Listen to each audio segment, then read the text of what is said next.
Thank you very much, Madam Speaker. After 8 years of this Prime Minister, housing costs have doubled. Rent has doubled. Mortgage payments have doubled. The needed down payment for a new average home has doubled. Before this Prime Minister, it took 25 years to pay off a mortgage. Now, in Toronto, it takes the average family 25 years to save for a down payment. Before this Prime Minister, you could buy the average home for a modest $450,000 and at significantly lower interest rates. Now you have to pay over $700,000 for the exact same home with the exact same walls, roof, windows, floors, and basement, and you must pay much higher rates on the mortgage for that home. Under this Prime Minister, housing costs 50% more in Canada than it does in the United States, and you can buy a castle in Sweden for the price of a 2-bedroom, rundown home in Kitchener. After 8 years of this Prime Minister, Toronto now ranks as the worst housing bubble in the world, according to UBS Bank. Vancouver is now the 3rd most overpriced housing market in the world when you compare average income to average house price. It is worse than in New York, London, England, Singapore, a tiny island with 2,000 times more people per square kilometer. All these places have more money, more people, and less land, and yet somehow, miraculously, their housing is more affordable. According to the IMF, Canada now has the riskiest mortgage debt in the entire G7.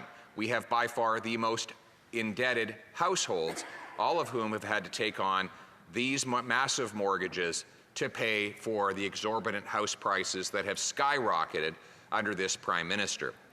And speaking of those rocketing prices, they have 2 causes. One is that the Prime Minister had the central bank print $600 billion, and when it does that, they don't just drop the money out of airplanes or deliver it to the PMO in a Brinks truck, as much as he might like for that to be the case.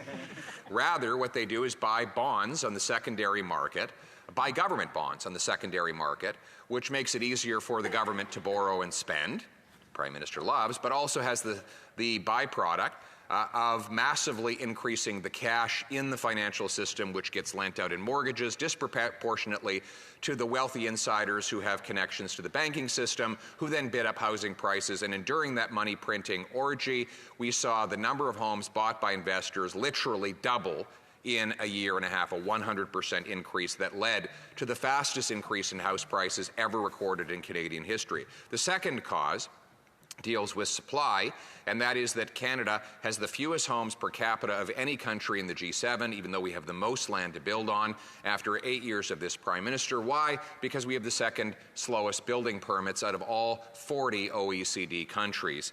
Only the Slovak Republic is slower. So what are the solutions to that? One, we need to cap spending and cut waste to balance the budget and bring down interest rates and inflation. Two,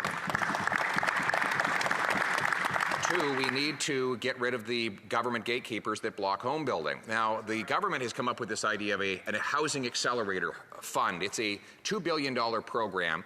They announced it a year and a half ago, and so far it has not built a single solitary home anywhere. They've had one photo op announcement where there is a promise that it will eventually build 2,000 homes. Well, sounds like a lot, but according to CMHC, we need to increase projected home building by 3.5 million homes between now and 2030. In other words, even if they keep their promise of building 2,000 more homes in London, Ontario, they would have to do that same announcement and execute the announcement with results 1,500 times to get up to the 3.5 million homes we need. Now, there's a very big difference. A lot of the media have tried to say that the Prime Minister's accelerator is an attempt to copy my housing plan. Now, it might be in messaging and rhetoric the same, but in practice it is totally different. And here's the difference. He is funding bureaucracy. I'll fund results. Let me use a hockey analogy.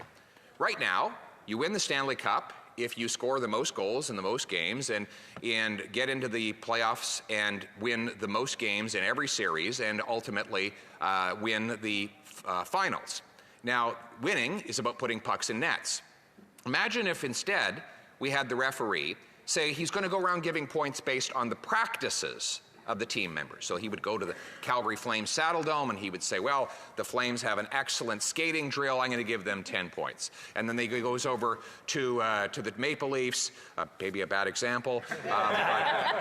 He says, well, they have an excellent pep talk before each game, we're going to give them a few points. And then he goes over to the Vancouver Canucks and he says, well, they do an excellent job of practicing their shooting accuracy on the ice. And he gives them a bunch of points. But he doesn't realize that when he's turned his back, that the Flames hockey team might be having a beer and pizza party every night that fattens up the teammates and makes them less successful on the ice, or that the Toronto Maple Leafs spend more time on the golf course than they do on the ice, or that the Vancouver Canucks don't practice when the referee's not looking. And so when the referee's not looking, he doesn't know what they're actually doing. Let's bring this example to housing.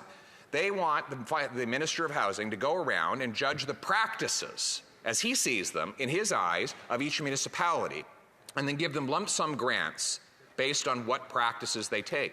Now, they might speed up permits on one day when the minister's looking, but then they might increase the cost of development charges on the next, or add a new site plan process that adds a bunch of extra time after they've got this big grant and photo op from the minister. In other words, they might not actually build more houses. Just today, the minister was forced to cancel a photo op with the City of Vancouver because they're proposing to raise their development charges on new home building, even though last week they made a favorable announcement. So what is the solution to this? Well, why don't we judge our cities and their approval process by how many homes they get complete? In other words, how many pucks go in the net? That's judging by results, right? So my approach, my common sense approach, is very simple math. I will require every city in Canada boost housing completions by 15% per year. Beat that target by 1%, get 1% more money. Miss it by 1%, get 1% less money. Beat it by 10%, get 10% more money. Miss it by 10%, get 10% less. Build more, get more. Very simple. Incentives work, right? That's why we give kids who perform best on their exams a higher mark to take home on their report card to their parents. That's why employers pay bonuses to high-performing employees. That's how the real world works. I'm not going to tell the cities how to do it. As long as they safely allow for builders to complete 15% or more home building every single year, they're going to get more money from my government. And by the way, they will generate more money for my government because more home building means more people working, which means more people paying taxes. All of this is common sense. Right. My government will be paying for results across the board. We will clear away the bureaucracy and we will get things done. Those that help me get things done will be made rewarded. And speaking of rewards, like the Stanley Cup, those superstars of municipalities that massively increase home building will be eligible for an even bigger home building top-up, a massive building bonus, so that they can take that money and use it to service the new communities they've allowed to be built. Now, some say it can't be done, that you can't safely build homes faster. Well, the Brits and the Americans approve building permits 3 times faster than us, and they do it even just as safely. But not just them. The Squamish people in Vancouver, thank God they don't have to follow Vancouver City Hall rules because they are on a reserve. So guess what they did? They approved 6,000 new homes on 10 acres of land. That's 600 homes for each acre. And now people will have affordable homes in that building that wouldn't have been possible if the gatekeepers had been in the way. Imagine if we could have stories like that right across the country. Right. That's what my plan, the Building Homes and Not Bureaucracy Act, will enable. My friends, let us build the homes of the future. Let us base it on the common sense of the common people, united for our common home. Your home, my home, our home. Let's bring it home!